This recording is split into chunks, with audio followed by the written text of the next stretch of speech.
What's going on? We're back for another amazing episode of the Innovator Hour, man. And I got a very special guest in the building, Bay Area legend, man. I got Mistah F.A.B in the studio. How you doing, man? I'm chilling, man. I'm glad we could finally lock in and put this together, man. I know we've been missing each other, but finally got a chance to link in, man. This is good vibe, you know? Nah, definitely. First, I want to say it's a pleasure and a blessing to have you here. I appreciate you coming through today. Man, appreciate being appreciated. Yeah, tops. I want to just take it back to the beginning. When did you start making music? Well, I started writing at about 12 years old, 11, 12 years old. A lot of my writing was combative to what I was going through in my situation, in my living situations at the time.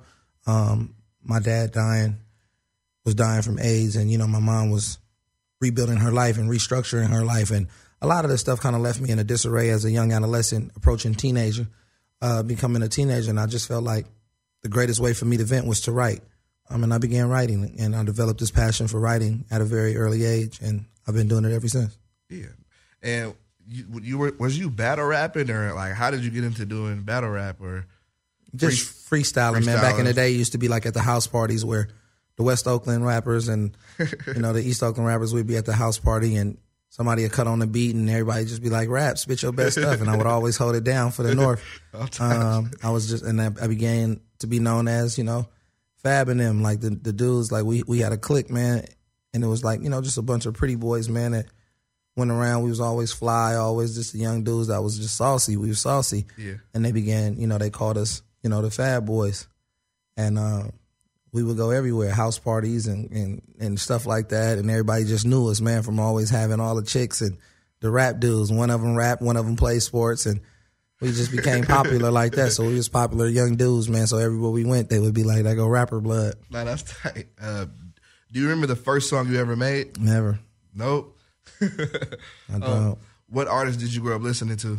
Well, I'm from the Bay Area, man, Oakland, California. So Too Short was like my idol, man. Too Short, E40, of course, Mac Dre, Scary X, and I always had like Keek the Sneak was like so amazing. 3 Times Crazy, that whole movement, they was so dope to me. I remember watching a video on the box, the Video Music Network, man, and seeing a video come up and was like, damn, they from Oakland. That's crazy. Yeah. So watching those dudes, I was just, I idolized those guys, man.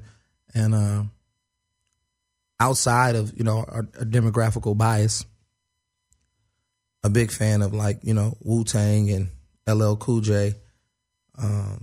I used to wear my pants legs like LL Cool J. Like, my pants, I roll them up, walk around the school. I swore up and down I was from the East Coast. You couldn't tell me no different. I used to lie to people and everything. Like, yo, where you from, yo? I'm like, from Philly, yo. For real, yo. I used to wear hats, goggles, army pants, all kind of stuff. I had a whole New York, swagged out, for real. He's like, yo, you crazy, yo. But this is pre-internet, so all we had was Rap City. Yeah. So we was watching things through those times. If it was on Rap City, yo, that was the trend, man. We was doing it. So nah, that's tight. Yeah, I grew up, pretty kind of equally balanced when it came to music. Wait, what high school did you go to in the Bay? I went to Oakland Tech, and then before that I went to Emory High. Okay. I graduated from Oakland Tech, though. We had, the biggest school, OT Bulldogs. Shout out to our girls. We just won state championship. The girls just won the state championship, which is amazing. So that's crazy to see us, Oakland Tech, still kicking up dust. Yeah. Nah, it's a really a pleasure for me to sit down to you with you because I'm thinking back to when I was in high school. I was at a freshman party, and I still remember this to this day. New Oakland came on, and the whole fucking party erupted. Everyone went crazy. And to me, that's a top 5 Bay Area song forever. And I want to know, do you agree with that? And what did you when you recorded that song, did you think it would have the impact that it did? Never. Really? Never. We was in a studio, and it just so happened that G-Stack from the Delinquents was in the studio, which the Delinquents was the first people that was already an established group that kind of embraced me in the game, and they kind of gave me like my East Oakland pass when they put me on one of their projects, which I'll always be forever grateful for them dudes because they didn't have to do that. I just ran up to him one day at the hoagie shop, and I was selling my CD, and I didn't know who he was or whatever, and he was like, yo, what's your name? He's like, yeah, you heard of me? I'm, G-Stack from the Delinquents. I'm like, oh, for real? Yeah. Like, because, they had never really did no videos like that. So, and there wasn't no internet, so you ain't really had a face recognition unless you knew him. Yeah. And I was like, yo, for real? It's like, man, bro, I want to rap with y'all, bro. It was like, man, we actually working on something, man. You could get on. I was like, swear to God. You thought he was playing? I thought he was jawsing cuz on mamas though. So I hit him, man, and I came to the studio and I just freestyled my verse, and he was like, "Yo," he was like, "Come on, it's good." I'm like, "All right," but so he was in the studio, and the legendary Bathgate from the group Steady Mobbin', which was signed to Master P at the time in the '90s, man, he was signed to Master P. They was all in the studio. We had been revitalizing the whole Thiz movement, and this was like when we were structuring it up, and I was creating an album, and I was like, "Look, man, I'm from the North, you from the East, you from the West, man. I got the North, got the East, and the West with me." And they was like, "Ooh, that's a hook right there." Yeah. So, you know, I laid it down, man. And when I laid it down, I never would have thought that all these years later that record would have the impact that it's had, and that it has. Yeah. My daughter just recently danced to that at her school the other day, like in her dance group. And I was like, you wasn't even born when this song came out. That's crazy. She go crazy. She know every word and everything till she ill. Nah, that's dope. I mean, when I go to the club, that's just, you know, motherfuckers still know the words to that song. Yeah, like, that's it. That's the anthem, man. I want to ask you. You dropped over 20 projects throughout your career. A true testament to you and your work ethic. What do you accredit that to? Just working, continuing to just stay busy, stay working. You know, we from a place where if you don't work, you don't eat. And instead of sitting back trying to, you know, brag about what you've done, it's about what you're doing. You know, we living in times where things happen so fast, man. You could drop an album today, and by Friday, they be like, "Yo, when you gonna drop something new?" You be like, "Yo, I just dropped something." He's like, "No, I heard that. That shit hard." When the next shit comes, you're like, "What?" Yeah. Like, damn. So, you know, as much as I would love for the music industry to kind of gravitate more back to taking time with projects and putting projects out like that, and the artist actually pushing this project and doing videos and doing the PR work that it's required to actually push a real project, giving a project its full just due. I know that's an unrealistic a goal nowadays in today's time, just how times change so fast and how the music industry is just, the rotation is amazingly fast. So one can't expect to put so much time into one project. You just got to keep working. So the only way to stay busy is just keep dropping music. So like next month, I'm going to go on this April Fool's rush, and it's basically if everything plays out the way that I want to play out, I want to drop like 4 albums next month. In the month of April. Month, like every Friday, just drop an album. Cause I was going through my email, bro. Like I got so much music. Yeah. Like I'm talking about 2019, I got over 200 songs done. That's crazy. Like just in 2019. You working. And so I'm just like, man, I'm not finna just sit on all this music. The beauty about it is we control our own catalog. We own our own stuff. We could put our own music out and just want to push records, like whatever. Like put it out. It's just, most of it is collections of stuff that has probably been sitting, or stuff that I'm just, you know, just sitting on, not doing nothing but listening to it on my phone. Yeah. And one thing I don't want to be is an email rapper. And what I mean by email rapper is the dude that gets around his folks and his people and his team and just be like, "Yo, listen to this. Tell me what you think." And you just pull up records out your email. We got a lot of that, and we get tired of that. Like, man, put it out. Yeah. You know, take a chance, take a risk, or at least just give people the ability to listen to more music. No, so it is what it is. I want to ask you, you've been giving back to the community a lot. What made you want to start doing your backpack giveaway? I felt as if when I was young, I knew what it was like not really having much, and I knew how hard it was for my mother. And something as simple as a backpack that you would think, the average kid would think like, yo, every kid gets a backpack. They think like that's like free lunch. Everybody gets that, and it's like they actually don't. Yeah. And it's tough and it's difficult. And I did a song fresh out of high school on my first project. I think my first project came out, I was like 18 or 19 or whatever, and I put this project out, and I had a song on there called If I Made It Big. And it was just talking about all the things that I would do if I ever made it big. Yeah. It was like, yo, I want to open up a boys and girls club. I do like backpack drives. And I just was sticking true to my word, man. The maturation of that, to watch that come into fruition, the fruitioning of that was just like amazing, man, because it was like, wow, I talked about this all these years ago, and this is what I'm doing. So when I tell people that I'm living in my dreams, I'm living a dream, I really am. Like, I go back and cross-reference old school rap books. Yeah. I was like, damn, I know I didn't have that there. You know what I mean? Talking about, yeah, I'm going to pull up in a Maserati to the party. You're like, I know for sure I didn't even have a car. Yeah. You know what I'm talking about? And so to be able to say, damn, I bought a Maserati. Yo, that's crazy. Yeah, it is crazy. I had a chain, or, I was going to wear this chain, and I just going through my old rap books, man. With the now or later raps, rap about it now, hopefully get it later. Yeah. And I'm actually got it later, man. And it still goes, and still things that I have yet to accomplish that I plan on accomplishing. Nah, that's dope. I want to ask you, you're like a voice of the community. You're a voice of the Bay Area. You've been involved in from Black Lives Matters to silence the violence and shoot hoops, not bodies. You're just everywhere, and you're an activist for the Bay Area community. Like, we don't always see that for artists. What made you want to step up and be that face and that voice? Oakland has a strong community-based history, and from activism of the Panthers to just the togetherness of the Uru House, the Huru House. We just had a history of that. We've had a history of being for the people and a cultural gatekeeper, someone that represents not just for himself as an individual, but for the movement. In Angela Davis' last book, Freedom is a Constant Struggle, she speaks about how there have been individuals who have individualized themselves and excluded themselves from the movement that they wish that they could have pushed, meaning they've gotten bigger than the actual movement. And so the movement kind of goes in vain when one wants the credit to be all about him. Right.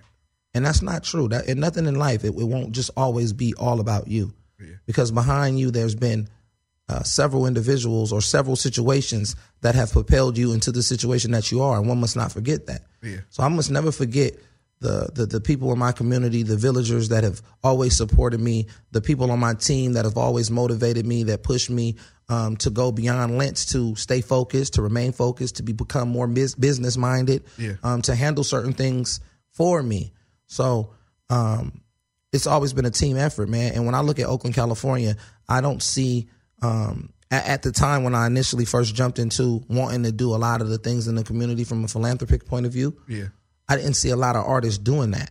Nah, for real. I didn't see many artists doing that, and I felt that it was a void, and I felt that this is the separating of who's who and what's what. Are you going to be with the people and for the people, or just utilize the people?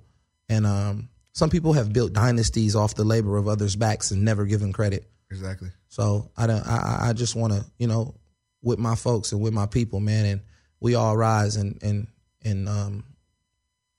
even in the tough times, man. Sometimes I've been to my people, and what I just felt like, I felt like you could never be to your people. You know what I mean? And it's weird like that, but because I've made sacrifices that may have cost me. Yeah. All for my people. Yeah. But it is what it is, man. My hopefully God can see my heart is pure. And that's, what I was doing it for.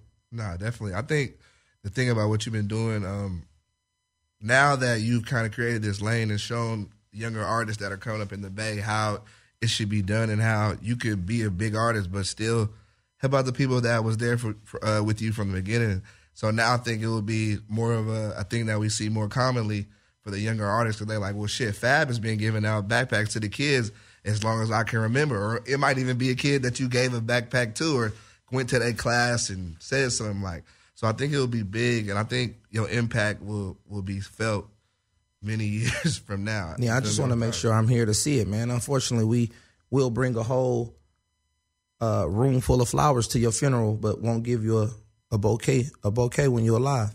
Times. A person won't give you a single rose while you're alive, but they'll give you a whole room full of flowers at your funeral.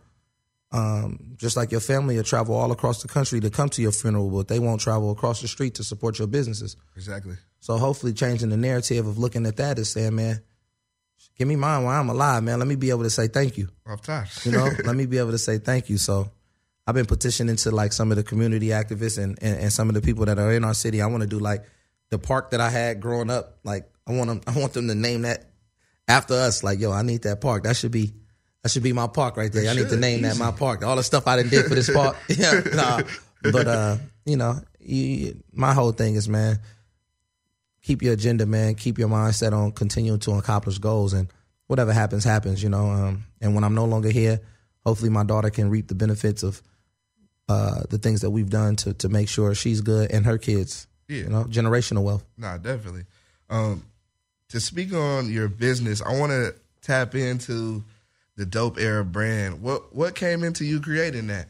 Well, the Dope Era brand is a collective effort with me and a few of my guys. We just were sitting up thinking about some ideas, throwing ideas off each other. And, hey, man, we bounced out a few ideas on some clothing line. It was just crazy. Something stuck. And we was just like, yo, that'd be crazy if we put that on a shirt. Imagine what could happen. Put it on a shirt. The streets responded to it.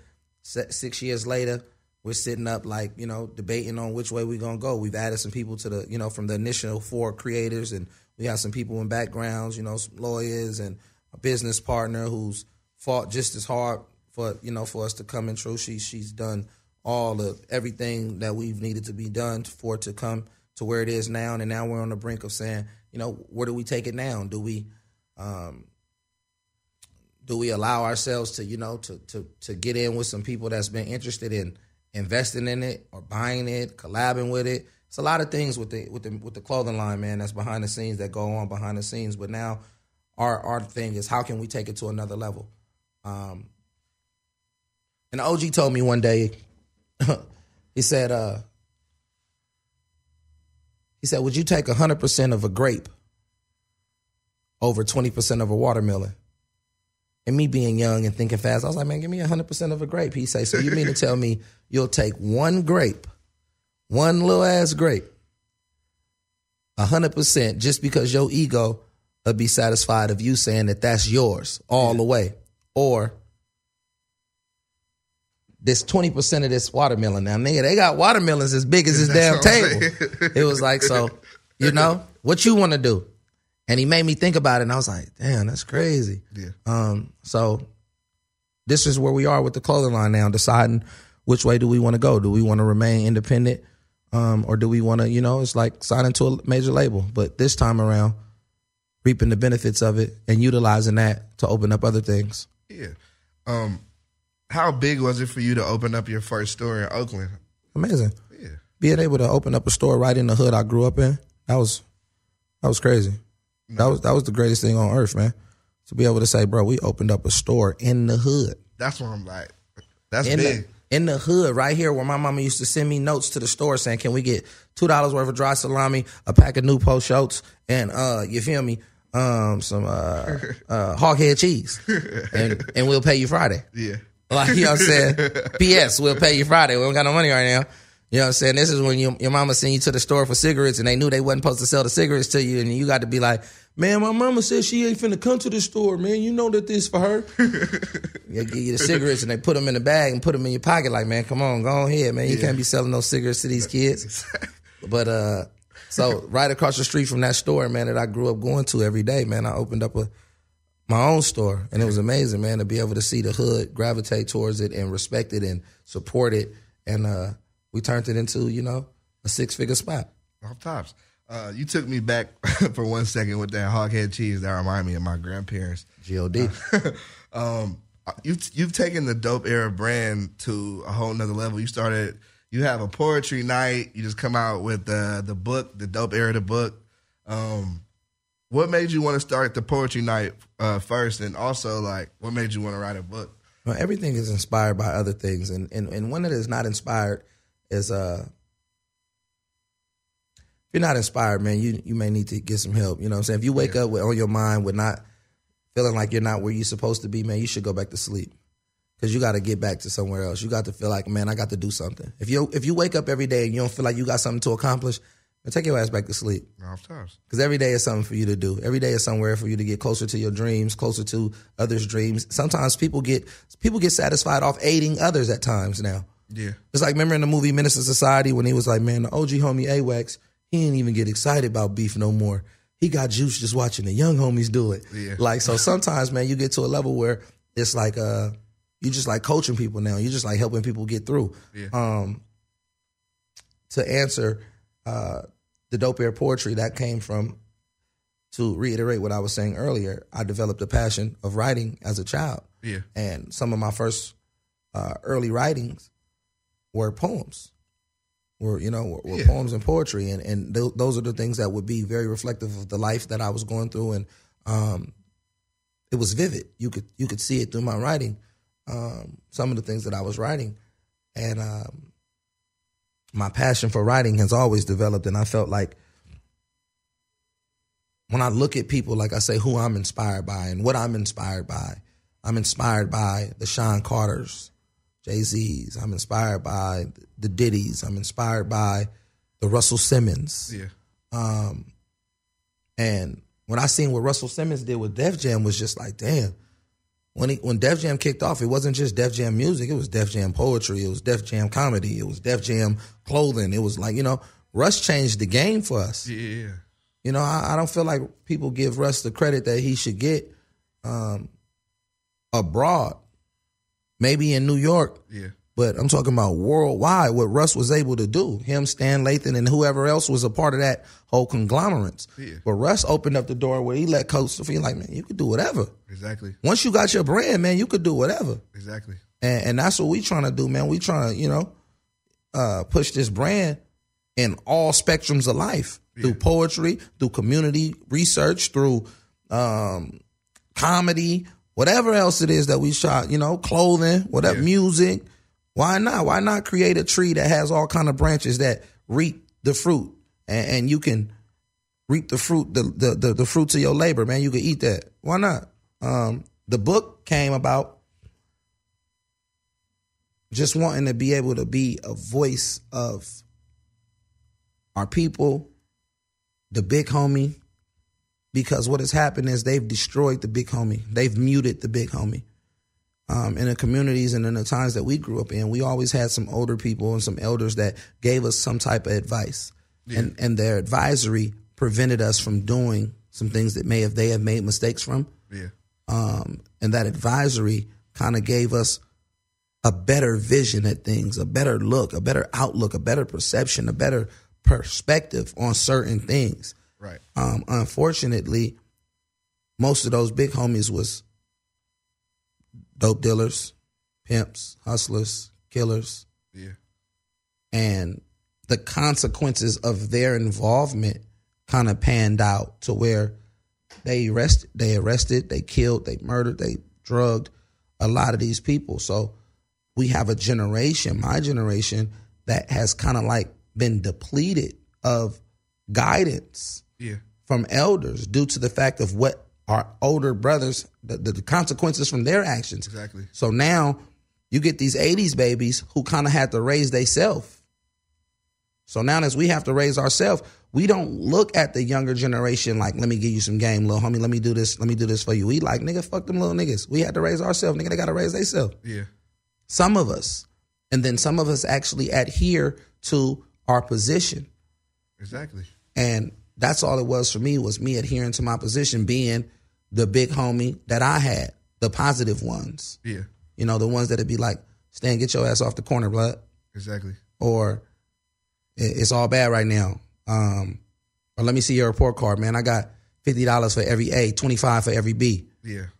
Like, that was so much motivation going to the dope boy and was like, nigga, what? Hold on. Because, bruh, I got 3 A's, bruh, and 2 B's, bruh. Come on, bro. My mama, bruh. I need 200, bruh. Yeah, I'm tired. And be like, bro, let me see. And even if it was his last 200, he kept his word because he knew what that would do for you for motivation. Exactly. Sometimes some of us need incentives. And nowadays, these kids need it more than ever because they're so tempted and so influenced by the rest of the world. It's so easy to be motivated by these kids who you get on internet and first thing you see is somebody with a whole handful of money. You're like, damn. Like, yeah, I'm trying to get how they get it and how can I get it? You can't even follow somebody without being pissed off nowadays. You're like, damn, this nigga got money? Yeah.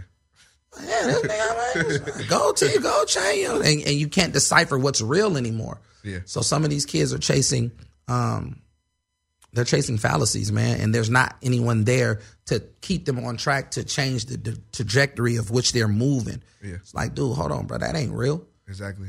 Like that's BS. So that was the whole book. The book was about that, trying to keep kids on the right path, and not only kids, but my peers as well, and even some people that may be older than me.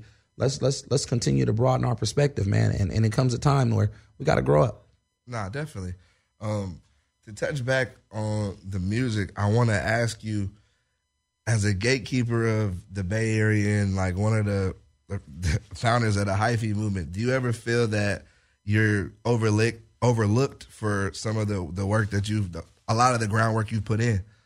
Yeah, I'm like the most underrated artist ever. If you ask me. Yeah. I just feel like, I'm like Rodney Dangerfield, man. I get no respect. You know what I'm saying? Yeah. But it's okay. It is what it is. Maybe they'll love me when I fade to black. But I don't allow that to make me bitter. Yeah. Some people get bitter about that. Nah, definitely. Some people be like, man, you don't know what I've been doing. You know what I did? Yeah. Oh, I did this, I did. Man, it is what it is, man. Maybe one day. I like when people come to me like, bro, I ain't even know you wrote that, cuz. Yeah. Damn, bro. I ain't even know blood was signed to you, bro. Like, yeah. Damn, bro. Like, you know what I'm saying? So to us, that, it'd be cool. I'm like, oh, it's all good, man. I'm not one at this age and at this stage of my life to be trying to advertise my achievements and, billboard my accomplishments. Hey, man, if you see it, you see it. If you don't know, hey, cool. It is what it is. Off tops, man. Coming from me, I already know you are a legend in the Bay, man. You put in hella work, and like I appreciate everything you've done. For real. For sure. It's all love. I want to ask you.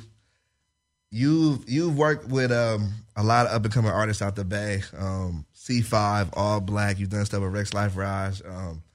What makes you want to help out these younger artists? I think people always try to put this negative connotation on the Bay that there's no love, people don't work with each other, but I've consistently seen you show that love to people who are on the come up. Could you speak to that? No, it's just certain people feel like, oh, nobody doing nothing for nobody else in the Bay, and in actuality, is nobody's doing nothing for you. Yeah.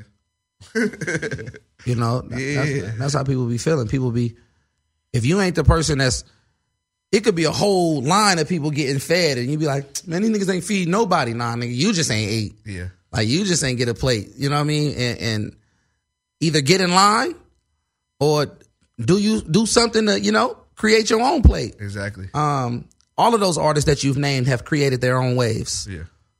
I can't see anybody who's gave All Black like this stamp of, this is why y'all should fuck with him. Yeah. He did that on his own. Yeah. You know what I mean? Did that on his own. Yeah. Rex Life Raj, I heard of him through his merchandise at first. Oh, okay. Before I even heard of his, I just was seeing like people wearing his shirts, and I was like, who the hell is Rex Life Raj? Yeah. And then I got invited to his show, and the show was sold out, and I was like, damn. Yeah. Heard his music and was like, dude, this dude might be one of the most talented individuals I've ever seen in life. Yeah.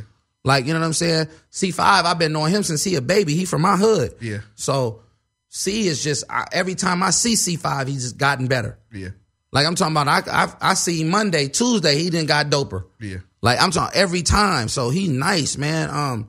It's so many talented artists right now that's coming up. Yeah. And I'm just happy that they, want to reach out to me, even if, if we want to do a record together, if I be like, yo, can I, they don't hit me with the, yo, holla at my manager or holla, they be like, come on, big bro. So to me, that's dope, man. That's dope, man. To see the guys like the G-Eazy, the SOBs, and all of these young guys, man, that have taken this Bay Area thing and really got paid from it. Yeah. I Am Sue, Sage the Gemini. These are dudes that ain't got paid from it. Yeah. Like, and the movement now, we ain't had no structure. Like when the hyphy movement, we ain't had no structure. We was just kids, man. We ain't know no better, man. It was what it was. Nigga was just, yo, all right, this is what we want for a show. All right, yeah, it's cool. All right, but niggas wasn't getting no money like that. We was cool. Yeah. You know what I'm saying? No, don't get me wrong. We was getting, verse money here, show money here, but it wasn't like these niggas getting checks. Yeah. Like, you see G-Eazy, $200,000 a show, $300,000 a show. You like, damn, this nigga getting paper. And then the digital game, come on, man, added a whole other element to it. So I just love to see these young dudes really getting money, man. Like, they getting money and taking care of their family off their passion. Yeah. What more could you ask for? Shit. So I love all the young dudes, man. Then even the guys the street dudes that's still coming up, like, you know what I'm saying, the Lil Pete's from San Francisco, the Yadas, free Yada. Yeah. Yada's amazing. Yada doing numbers from jail. Yeah, Yada go crazy. Man, every song he posts, videos, he posts 1 million, 2 million views in a week. Yeah. from jail. Yeah, that's crazy. Like, that's crazy. From jail. So, like, you know what I'm saying? So, you know, it's dudes out there, you know, the Mozzies, the Filthy Riches, you know, it's a lot of these guys, man, that's really just doing their thing, man. And I'm happy for them, man. I'm happy to see these dudes taking the initiative, keeping Northern California alive, and keeping California alive, man, just pushing the music, man, for sure. Nah, it's funny that even G-Eazy just sampled Super Sick with it on the record West Coast, paying homage. And I appreciated that because it's like, the thing about the Bay is, like, we different. We got our own swag, own lane, but to see, like, these newer artists who grew up on you still paying homage, so everything is full circle. And I love that about, like, the Bay Area music scene right now. I got to talk to you about one of my favorite moments for you. Pretty much for the past about 3 years you've done it. You be doing commentary for the Warriors parades. Now, I fuck with that heavy because it's like, you're bringing our culture to the TV. Did you ever think that you would be doing broadcasting? Oh, yeah, I predicted. Yeah. Nah, man. Hell no, man. I just been a super sports fan, man. And, you know, every rapper feel like he knows sports like the back of his hand, and every athlete feel like he can rap. You know what I'm saying? You know, I mean, henceforth, LeBron James, A&R, 2 Chainz' new album. Yeah. You know, it's the connection. That connection is so beautiful, man. But you'll catch a bunch of rappers and a bunch of athletes arguing all day.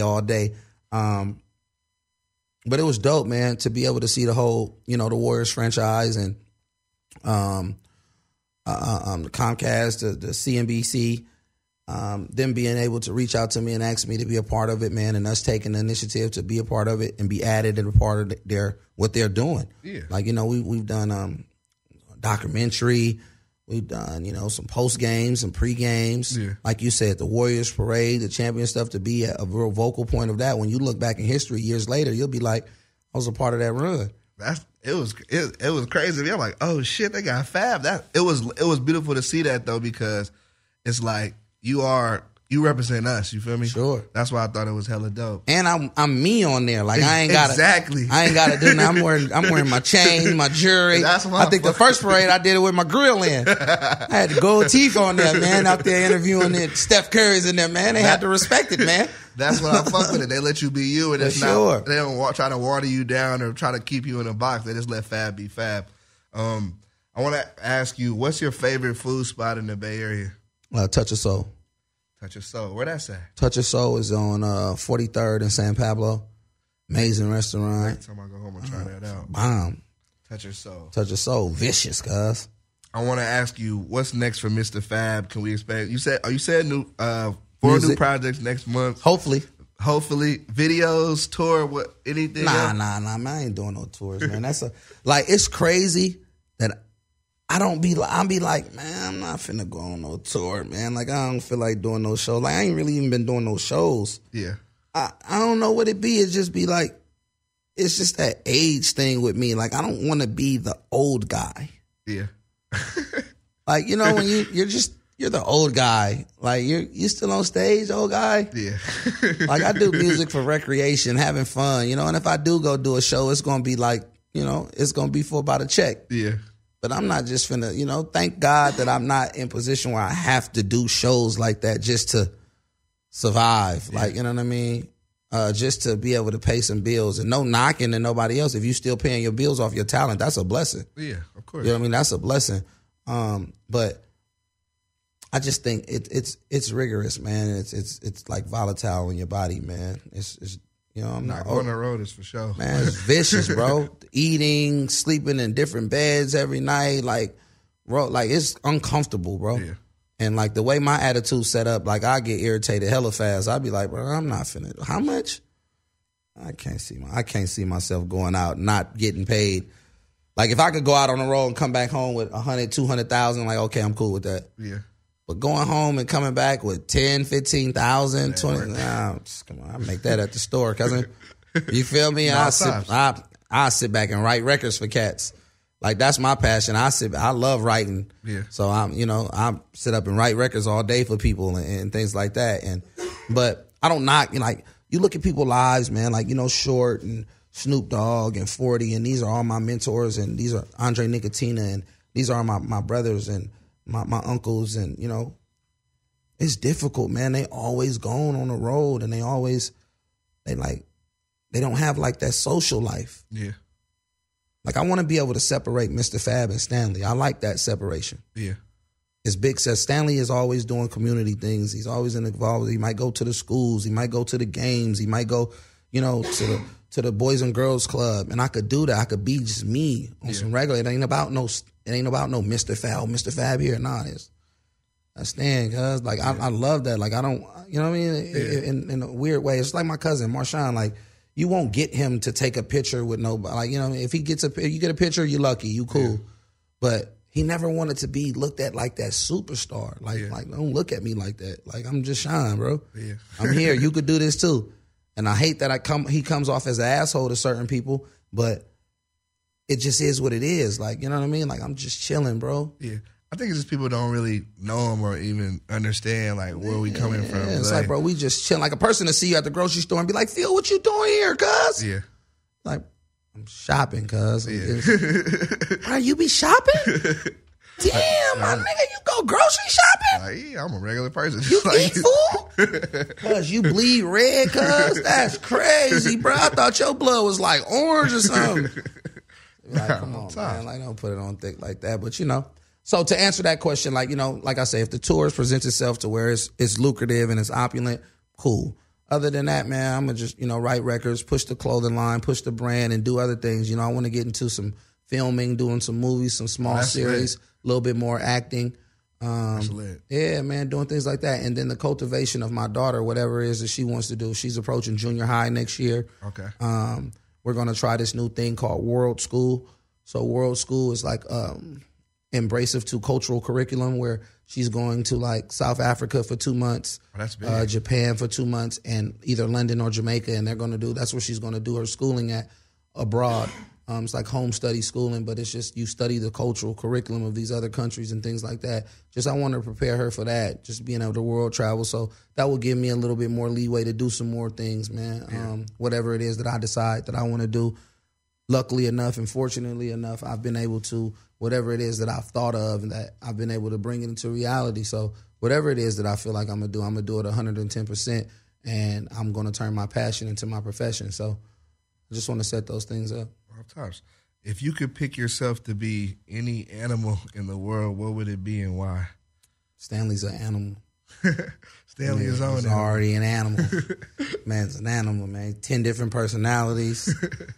Flip, schizo. Hey, man. That man's an animal, man. My teacher asked me years ago, would you be a lion or a fox? And, of course, everybody wants to be the lion. Yeah. As I get older, I'd rather be the fox. Why is that? The fox is very intelligent. It's artful, sly, creative, elusive, cunning, strategic, strong. And he's strong because his strengths aren't just physical strengths. Whereas as the lion gets older, and his prominent, dominant appearance begins to deter. Yeah. The fear of what the lion represents fades away. Yeah. Because now it's like, you're not just this big, strong lion no more. Exactly. You can't catch me no more. You can't pounce on me no more. You're not fast enough. You just was strong. Yeah. Now as your strengths weakened, you just inhabited space. But you don't have any other accolades or any other attributes to attribute to this lion posture. Yeah. And you die on the pasture. You just fade out to the Sahara. And, in the desert, you get cast away. Even the up-and-coming lions, they'll put you out. They'll exile you out because you're not strong no more. Exactly. So, meanwhile, the fox still around. Yeah. The fox still around. He's still moving, still bouncing around. And so, a fox. No, that's a dope perspective on it. And foxes, they work together. They're real, like, pack-oriented, so it's dope as hell. For my final question, I want to ask you, what advice can you give to a younger artist who was once in your shoes trying to get into the music game? Don't get bitter, get better. Don't never look at somebody like they owe you something. Don't never go to somebody with your hands out. Be willing to work for everything that you get. Even if you may not have it financially, be ready to compensate for it through the work that you could put in. You go to the kitchen, you may not be able to pay for the food, but wash the dishes. Yeah. Prepare the table. You know what I mean? Sit up, help the pots, clean the stove off. Be able to bring something to the table. Yeah. If you can't afford the table, can't pay for the table. And then, most of all, which is most importantly, wait for your turn at the table. Wait for your turn, man. Because the game is like, it's like the mob. And in the mob, you got bosses, you got capos, you got underbosses, you got all of these different people. Ain't no capo finna come in and have a direct access to talk to the boss. Yeah.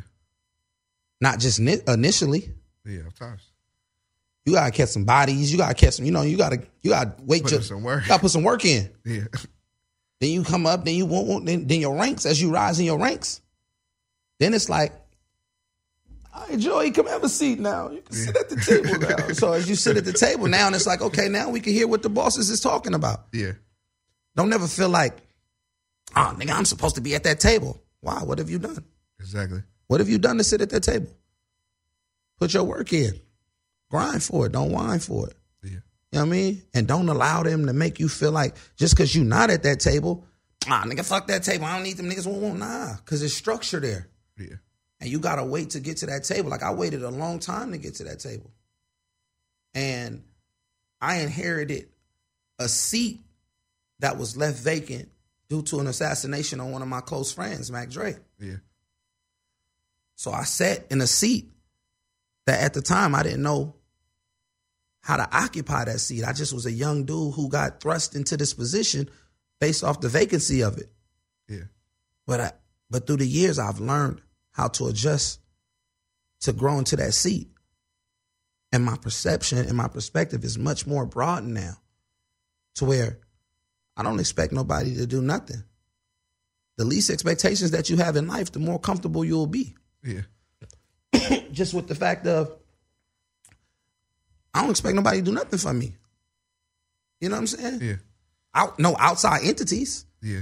No outside. With our family, with our team, with our structure, okay, everybody got certain things that they do that we do, and that's what keeps our machine rolling. We oiling up our machines. But nowadays, the entitlement factor is bigger than it's ever been. Nah, definitely. Because these kids feel entitled to something. A person feels like, oh, nigga, I follow you on the gram. Why I can't come to your house? Yeah, like, this is Instagram. Like, what? Yeah. Like, oh, that's... Like, a person came into the store the other day and was like, oh, Libby, give me a hug. I'm like, yo. Yeah, what's going on? Watch out, family. Like, oh, no, I follow y'all on the gram. I be seeing... Brother. Lib, go in the back. Yeah. That's my daughter, bro. Like, come on, bro. On? Like, no, separate social media from real life, bro.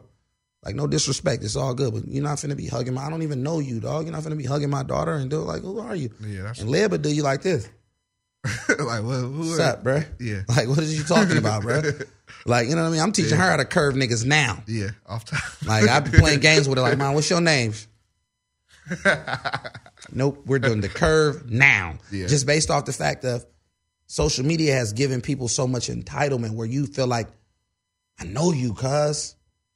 Oh, Phil, you work at Dash Radio. Woo, woo, woo. You got the woo, woo. What's up, cuz? Put me on. You're like, my nigga, I don't know you, cuz. Exactly. Remember on Don't Be a Menace when he was like, yo, Trey, why you ain't never come visit me? That nigga said, nigga, I don't know you. Like, sometimes you gotta give it to a nigga like that, bro. You gotta tell a nigga, cousin, bruh, I don't know you. Yeah. Cause we follow each other on social. I don't know you, nigga. You're not my friend, cuz. Yeah. Like, sometimes you gotta be brutally honest with niggas. Like, bro, I don't know you, my nigga. Yeah. Like no disrespect, bro. It's good. I'm with the networking thing. Cool. But beyond that, bro, we not brothers. We not brodies. Like, you feel me? We not, you know? Yeah. Come on, my nigga. Of course. You an ass sign to me, cousin. Like, you know? That's what they gotta, you got. If you don't, bro, you setting yourself up for a lot of bullshit. You gotta be honest. Like, niggas like, yo, Fab, remember when we was, nah, I don't remember. Yeah. Cause sometimes niggas be wanting to see if you just gonna lie. Yeah. For sure. You be like, oh, yeah, I remember that. Like, nigga, that ain't even happened. You a fake ass nigga. Yeah. So you gotta be honest. Yeah, I don't remember. Tell me. Like, nah, I don't remember, my nigga. What happened? Yeah. You tell me. Oh, okay. No, I don't remember that. What's up, though? Yeah. Like, you feel me? You gotta be stern like that. Some people may confuse it for being an asshole. For me, it's assertive. Yeah. I'd rather be assertive than be confused, mistaken for a fake on some fake shit. Yeah. But, that's just me. Nah.